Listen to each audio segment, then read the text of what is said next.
이 땅의 영성에 대한 통합된 그리스도교 관점을 소개하고 나누기 위해 기독교 대한선교교회 소금빛교회에서 설립하고 후원하는 파이미니스트리 푸뉴마티코스 연구소 제공 유진터스 목사님의 팔복 강좌 5분 낭독입니다. 오늘은 팔복의 8번째이자 마지막인 하나님의 길을 걷다 박해받는 사람 첫 번째 낭독입니다.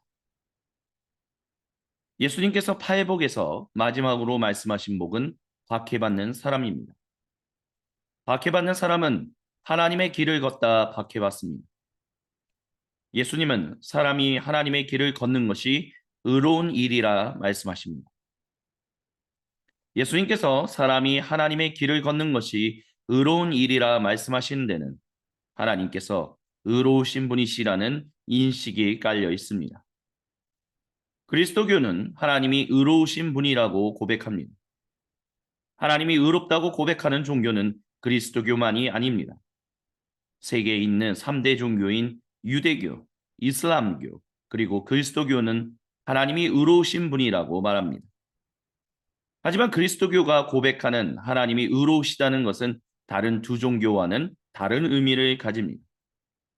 일단 유대교는 그리스도인들이 고백하는 예수님을 그들의 구세주로 고백하지 않습니다.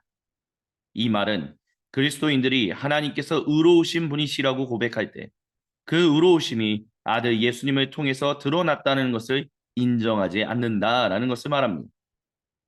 유대인들은 아직도 그들의 메시아를 기다리고 있습니다. 하나님의 의로우신 그 약속을 이룰 그 구세주를 유대인들은 기다리고 있습니다. 이에 비해서 그리스도인들은 바로 하나님의 의로우신 약속이 아들 예수님을 통해서 성취되었다고 고백합니다. 이슬람교는 그리스도교가 예수님을 하나님과 동일하신 분이라고 선언함으로 타락해버렸다고 말합니다. 무슬림은 오직 위대한 예언자인 무함마드가 전해준 그 하나님만이 완전히 의로우신 하나님이라고 고백하고 있습니다. 이렇게 그리스도교는 유대교와 다르게 하나님의 의가 예수님 안에서 성취되고 세상에 완전히 드러냈다고 선언하며 이슬람교와 다르게 이 예수님은 바로 의로우신 하나님의 현현이라고 외칩니다. 그리스도교는 하나님의 의로우심이 예수님 안에서 세상에 드러났다고 선언합니다. 하나님께서는 세상을 구원하시겠다는 자신의 신실하신 약속을 아들 예수님을 통하여 이루셨습니다. 하나님께서는 세상을 정말 사랑하셔서 예수님을 이 땅에 보내셔서 구원하셨습니다. 하나님의 사랑은 모든 사람에게 향해 있습니다. 그리고 하나님의 의로우심도 모든 사람을 향해 있습니다.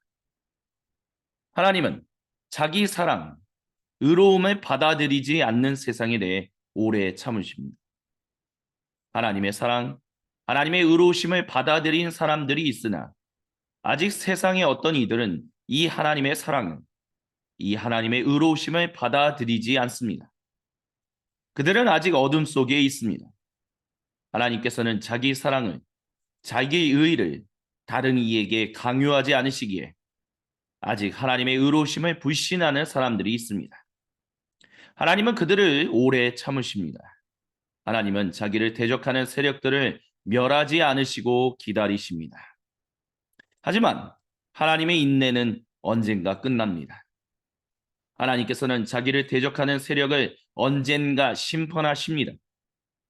예수님께서 세상을 심판하시러 오십니다. 그 이유는 하나님의 오래 참으심을 알지 못하거나 무시하는 이들이 계속해서 하나님께서 사랑하시는 다른 사람과 창조 세계를 향하여 손해를 끼치기 때문입니다. 그들의 욕심과 과한 이기심, 즉 자기애로 인한 편협된 사랑 때문에 다른 이들이 고통당하고 창조 세계는 계속 엉망이 됩니다. 하나님께서는 타인과 창조 세계를 계속해서 핍박하는 이들을 심판하심으로 자기의 의로우심을 완성시키실 것입니다. 오늘 첫 번째 낭독은 여기까지입니다.